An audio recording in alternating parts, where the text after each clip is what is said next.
Hello, I'm John Gertz, SETI theorist.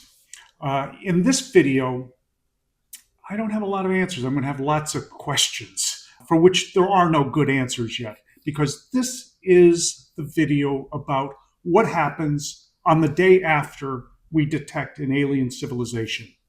The day after contact, I have no idea what happens. But let's go through some of the problems. First of all, there are three possible contingencies that I can think of under which contact may be established or detection may be established. The first would be if we simply detect a techno signature, something about an alien civilization. It could be the artificial chemicals in their atmosphere. It might be the lights of their cities. It could be large triangular structures orbiting a planet or a star.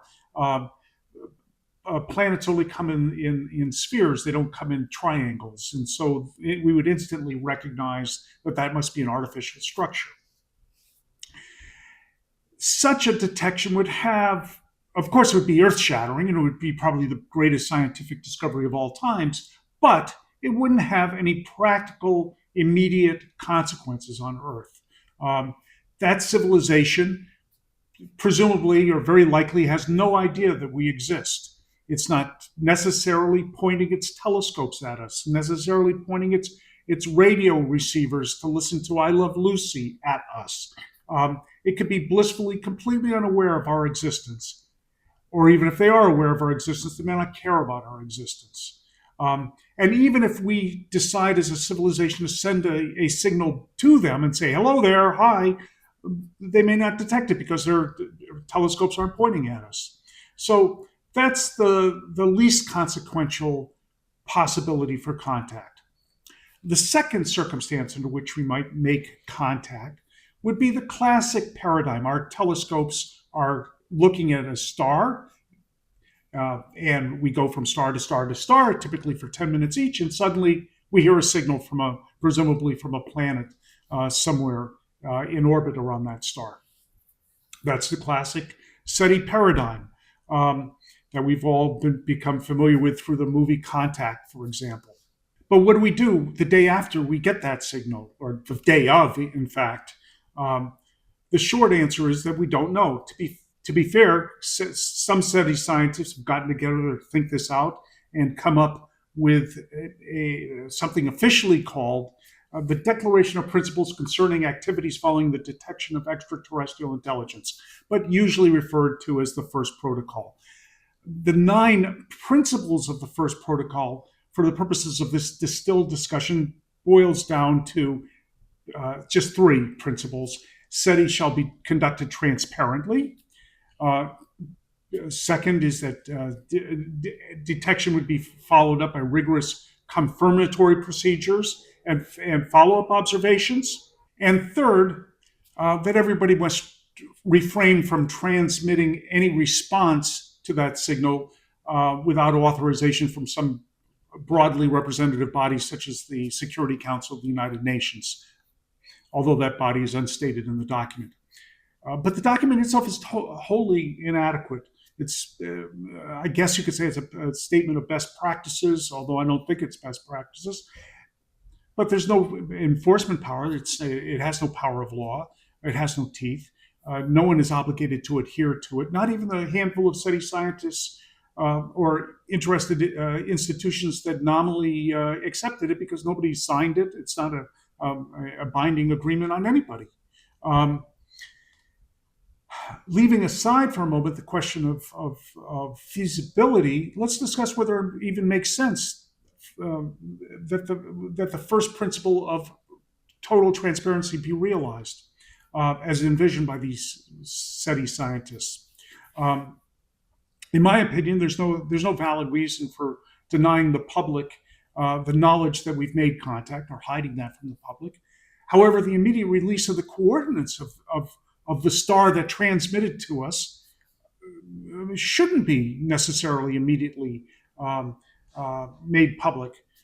That would beg the possibility that anybody and everybody could be signaling a cacophony of their own parochial responses Kim Jong Il in North Korea would send his response. The Scientologists would send their response.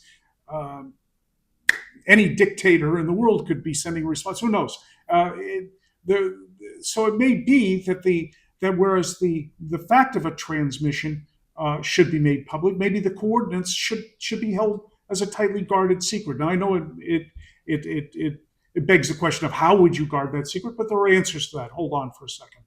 It may also be that if there's a message there, that maybe the message needs to be vetted before it's released to the public.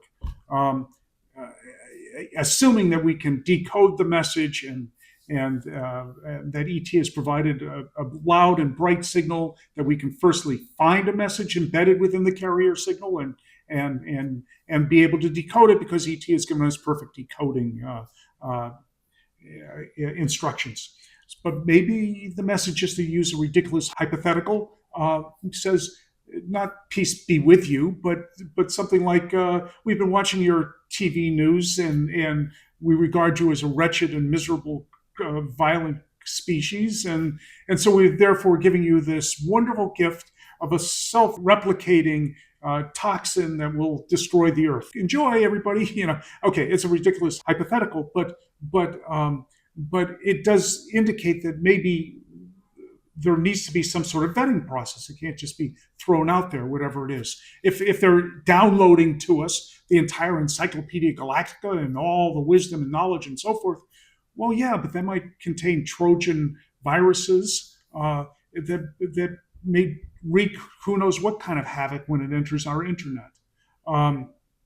So there needs to be some strong safeguards against instantaneous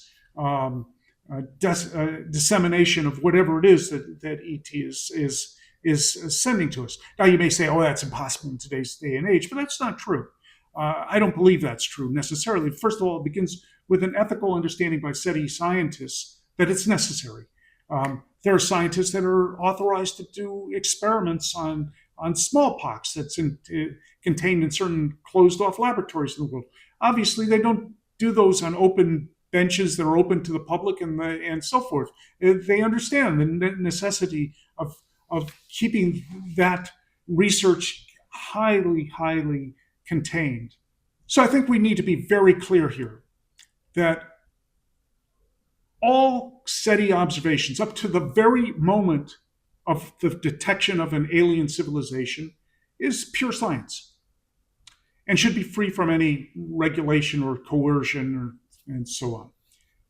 But all actions that are post-detection, apart from confirmatory observations, are not science, but matters of public policy, vital public policy. How could it be otherwise? The detection of aliens and the decoding of an alien message may require, a lot of great scientific expertise. But what we do in response to that detection will require very sound judgment. And that's judgment that necessarily isn't the greatest forte of scientists. And in any event, in a democratic society, should not be left just to scientists. It may be that any message that we receive from ET will be ambiguous, like the Twilight Zone classic episode of an alien book entitled "How to Serve Man." Is it a altruistic handbook or is it a cookbook? There may be great ambiguity in the message. The message may be a simple ping. Maybe it's just "Hello, how are you?" Maybe it's a chain of prime numbers just to indicate that they're an intelligent civilization is trying to make contact with us. So what do we do then? Now you would say, "Oh, well, they sent us the first 10 prime numbers. We'll send them the next 10 prime numbers, show them that we're intelligent too." Well, not necessarily. Let's hold on here. I'm not saying we shouldn't do it, but we should definitely talk about it first. And we should talk about it not among ourselves, you and I, here in our closed environment, but the entire world should have a vote in this, because that could be catastrophically dangerous to respond to that message. Now, I might vote in favor of it, but I wouldn't want to impose my views on the rest of society because that message may be coming from what I've called in a previous, or what has been called in a previous video, a berserker civilization, one that's really out to destroy us. Maybe it's like a bat with echolocating insects, essentially waiting for the echo. So they're communicating with us so that we can communicate back to them, and therefore reveal our location uh, and open ourselves up to destruction. So should we take that huge risk? Uh, Maybe yes, maybe no, but let's have a discussion about it. Um, and that discussion needs to happen now. Needs to happen in advance of the detection of ET. Why? Because, well, first of all, obviously, in the immediate aftermath, we're going to be, befuddled. I mean, it's whatever our emotional reaction is going to be. It's going to be huge, and we may just not know what we're not have the wherewithal to think this out clearly right after the fact. But more importantly, or just as importantly, there may not be time. So, under the classic paradigm, if ET is signaling to us from their star system that is 100 or 1,000 light years away, and their telescope then is at twice the time, allowing for the receipt of our signal, their signal by us, and the receipt of our signal back to them, the the question then becomes, how long are they waiting for that signal? Are they waiting for 10 minutes or 10 hours or 10 days or 10 centuries? Who knows? The best response we can give is an immediate response. So we should have know in before we receive their message whether or not we should have made the decision whether or not we're going to respond to it, what it is that we're going to respond, whether it's just a string of prime numbers or whether we're going to upload the entire internet. What are we going to do? Well, those are decisions that should be taken now in advance of detection. But who's the we? Who gets to decide? Well, is it the United States? I'm sorry, the UN Security Council? Is it the General Assembly? Is it by 2/3 vote, 3/4 vote, one simple majority? These things also have to be decided. And if we're going to send a complicated message, like peace be with you, and here's the best of our science, tell us what the best of yours is, or here's some quartets of Mozart. If you want also the quartets of Beethoven, then send us something of equal value, and we'll trade, whatever it is. We've got to make those decisions now, also in advance of receiving a signal from them, and we have to have a mechanism by which we all can agree on what that message is going to be. What do we do if a message that we receive is Faustian? It makes a Faustian bargain. What if they send to us a message which says, "Listen, they'll give us the cure for cancer if we replicate their DNA or whatever is their equivalent of DNA in our laboratories, and essentially recreate their beings here on Earth." Would we make that Faustian bargain? Now let's look at the final contingency, the third and final contingency. In my view, it's the most likely contingency. It's also the most jarring, the most immediate, and possibly the most promising, but also perhaps the most dangerous. There is a strong likelihood that one or more alien probes exist within our solar system right now. Maybe they are surveilling us and will eventually announce themselves, possibly in English or some other terrestrial language. Almost all the thinking on post-detection assumes that the received signal will be from another star system that's light years away. If the civilization is 1,000 light years away, then it'll take 1,000 years for our response to get back to them, and 1,000 years for their response to our response to come to us. And that's roughly the year 4,000 that they're responsible to be heard by our remote descendants. Fascinating stuff, to be sure, but it lacks sort of an immediate urgency. Um, However, if the probe signals from inside the orbit of Mercury, or even from the surface of the moon, or maybe even closer still, we're talking about light seconds away or light minutes away. The emotional intensity in the public will be vastly larger and unpredictable. Would panic ensue? Very possibly. Would rational thinking hold, or would we be acting, in concert with other nations, or would it be every country for itself? I have no idea. And what's the plan when we detect such an alien probe, let's say in orbit around the moon or something? Are we going to shoot it down, or maybe China wants to shoot it down, and the United States wants to invite it to land on the White House lawn? Will we treat any post biological being or AI being as an ambassador, or would we take it off, schlep it off to our nearest laboratory and kind of slice it up into pieces and see how its circuit boards are made? These again, and who makes those decisions? Folks, there are no easy decisions here. I told you this is going to be a video with lots of questions and not a whole lot of answers. Let's say that an alien probe signals from the surface of the moon.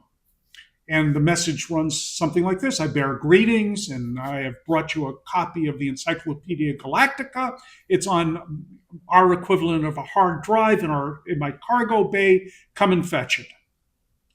Well, is that going to initiate a huge race between China and the United States to get there first? Maybe even SpaceX as a private company as well. And what happens if the United States gets there first? Would the Chinese be incentivized or tempted to shoot the returning spacecraft down, lest the United States receive incalculably valuable advantages in alien science and technology to China's disadvantage? Maybe would actually trigger a war between China and the United States. What if an alien probe is signaling Earth with a narrow laser beam that hits the island of Hawaii and is picked up at a Keck telescope, but is invisible because it's so narrow to the Chinese? Would the Chinese be incentivized to launch a missile attack on Hawaii? If we detect a probe that's not actively transmitting to us, let's say it's on the surface of an asteroid, and we detect a shininess on the asteroid that is inconsistent with the properties of the asteroid. It's simply too hot. The asteroid is too hot for its size, so it's throwing off excess infrared heat. And through that means we determine that there's an artificial artifact on the surface of that asteroid. Well, what do we do then? The reasons why there's so much better study done, both qualitatively and quantitatively done today, is that there's better back-end equipment per Moore's law. There are better detection algorithms. There's a lot more money in SETI nowadays. There's been an influx of money from both the Breakthrough Foundation and now the SETI Institute.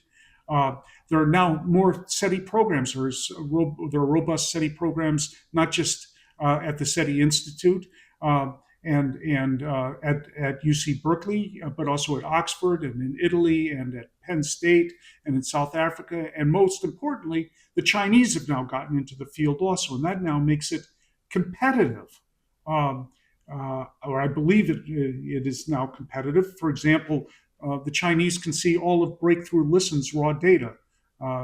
Breakthrough Listen is not allowed to see the Chinese raw data, as far as I currently understand the situation. So, as a second driver of urgency is that our electromagnetic leakage, our I Love Lucy broadcasts, are now about 100 years old, since our first radio and then radar and then television broadcast. And that electromagnetic leakage is expanding in a bubble in all directions outside of the Earth at the rate of exactly 1 light year per year, um, and currently encompasses roughly 12,000 to 15,000 stars within that 100 light year bubble. Now, alien civilizations would need truly humongous telescopes in order to detect that leakage, but nonetheless, it is there. And so we might hear back from any civilization within half that distance, let's say 50 light years, any day now. And finally, the other driver is that if my hypothesis is correct, that ET's best strategy is to send probes to our solar system rather than to send signals from their solar system. That means ET is right here, right now, in our own solar system, and those aliens are surveilling us, decoding us, and at any point now may decide that they know enough and understand enough to open up a channel of communication with us. So that's the final driver of urgency here, and I think it's an important one. So, what are we going to do about this awful mess? Um, First, I think we need to form a committee of experts to study all of these questions and many more, and do so at great length and in great depth. And this should be a committee that is well funded, that meets regularly, that has work products. I'll discuss in a moment, um, and is comprised not just of astronomers. Please, let's perish that thought that astronomers have a seat at the table, but only a seat. But other members of the community of this committee would have expertise in such areas, diverse areas, as, for example, national security, law, cryptology, behavioral psychology, game theory, economics, linguistics, evolutionary biology, diplomacy, emergency planning, religion, ethics, epidemiology, rocket and space science, mathematics, and on and on. This committee would have support staff, funding, have regular conferences, regular meetings, grants to fund academics in particular subsections of importance or sub questions. This is a major undertaking I'm proposing here.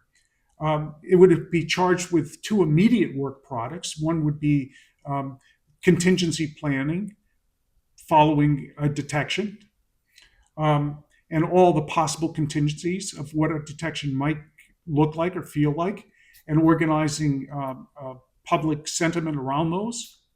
Public hearings might be an important part of the package here. And it would have the second work product or task in front of it of drafting an international treaty that would govern post-detection writ large, and suggest enabling laws at the national levels or rules at regulatory rules at the agency level. It might also construct messages that we might send back. Very little effort is made as of yet, on constructing messages in a language that aliens might be able to decode. And then it would not go out of business once it had provided all of these work products, but rather it would continue on as a standing committee there to advise the UN Security Council in the immediate aftermath of an alien detection. So, even though I'm calling for a grand body of experts, in fact, I believe that an adequate treaty might be drafted, or at least a first draft might be made by a single individual. And very humbly, I have done just that. And if you go to my website, johngertz.com, it'll lead you to a link to a paper in which I actually published a draft treaty that I believe at least is an important starting place for a discussion.